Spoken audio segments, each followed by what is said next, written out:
development should work with the developer to make sure that there are incentives. For example, home ownership programs or affordable housing should be implemented in the planning of gentrification.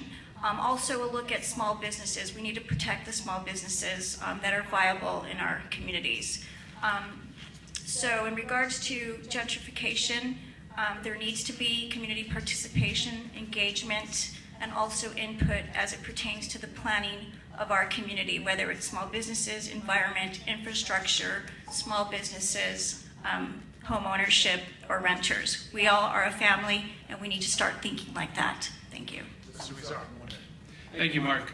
The good news is that in Boyle Heights, we have invested over between $2 to $3 billion in new public improvements in all of Boyle Heights. That's unheard of in an area that has been neglected for many, many decades. And now, as we look forward, we need to make sure we build more affordable housing in the area. And we've done that. Boyle Heights has probably constructed more affordable housing than any other part of the city. That's through working with nonprofit organizations who want to provide that type of housing. Just a couple of months ago, we opened a new veterans housing unit here in Boyle Heights, the Guy Gabaldon units. And also, we got to ensure that we protect rent stabilization.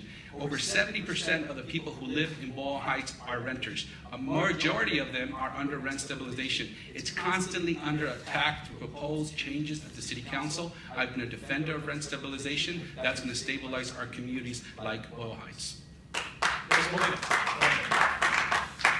$2 to $3 billion investment. That's the first time I've heard that number. I'd certainly love to see an accounting of the $2 to $3 billion that were invested in Boyle Heights. That's an amazing number. But the answer, or my response to that as far as affordability, many of the homes and many of the families have affordable housing today in Boyle Heights, but that is threatened. It is threatened because many of the landlords, because it's almost 80% of them in Boyle Heights, are now renters. And many of those landlords are going to be looking for people to move into their units and hopefully charge a little bit more and move these families out. The council district has what is called an amenity fund that has over $1 million a year that come into it. Instead of giving it out in small little patronage that they do, they should set up a fund in order to create a first-time buyer program. Many of those renters, we could provide the down payment so they, in fact, could get a loan, we could carry a silent second in the city, and then their own home would be affordable for them, and they would have a stake in the system. Your time has expired.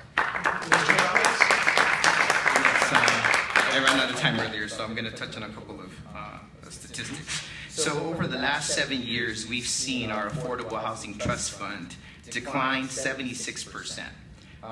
In 2008, we had $108 million in our trust fund. Now we're down to $26 million.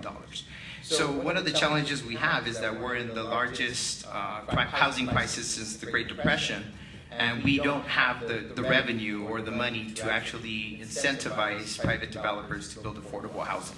So that's one of the funding streams that we need to solidify to reinvest in our Affordable Housing Trust Fund. Ms. Diaz, have you heard a solution from anyone here? You have 30 seconds. I'm sorry.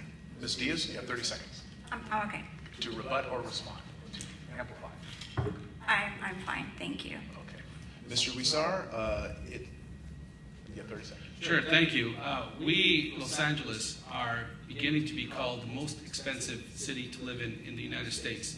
We should not have that title. We already have the title of having one of the worst homeless situations in the country. Councilmember Mitch O'Farrell and I are working on a plan that we're going to introduce in the next couple of months that will provide a permanent stream of revenue to the Housing Trust Fund to allow more affordable housing in the city of Los Angeles. Without the CRA, there are less funds. The state and the federal government are providing less money to affordable housing. We need to create our own fund here locally. Ms. Molina, 30 seconds. Let me just, in the next 30 seconds, just reinforce what I was saying. Again, much of the housing in Boyle Heights is absolutely stunning. You have great Victorians there, you have craftsmen that are there.